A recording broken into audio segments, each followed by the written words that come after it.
యూకేలో ఒక చిన్నపిల్ల పాస్టర్ గారి దగ్గరికి వచ్చి క్రిస్మస్కి మా అమ్మ 10 పౌండ్లు ఇచ్చింది అని చెప్పి ఆ 10 పౌండ్లు పాస్టర్ గారికి ఇచ్చి మీరు ఏదైనా మిషనరీకి పంపించండి అని చెప్పింది.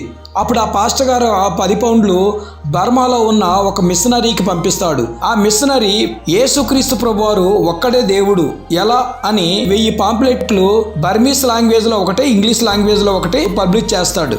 ఇంగ్లీష్ పత్రికలో మార్కెట్ దగ్గర ఒక వ్యక్తి తీసుకుంటాడు. అతను ట్రైబల్ ఫెలో, చదువు రానివాడు.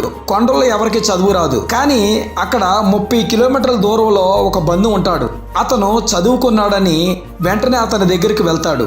ఆ కుర్రోడు దగ్గరికి వెళ్ళిన తర్వాత ఆ కుర్రోడు దాన్ని ట్రాన్స్లేట్ చేసి యేసుక్రీస్తు ప్రభు వారి గురించిన అందులో ఉన్నవి చెప్తాడు. అప్పుడు వెంటనే ఆ వ్యక్తి రక్షణ పొందుతాడు. అదేవిధంగా అతనితో పాటు అక్కడున్న 2 లక్షల మంది కూడా యేసుక్రీస్తు ప్రభువుని అంగీకరిస్తారు.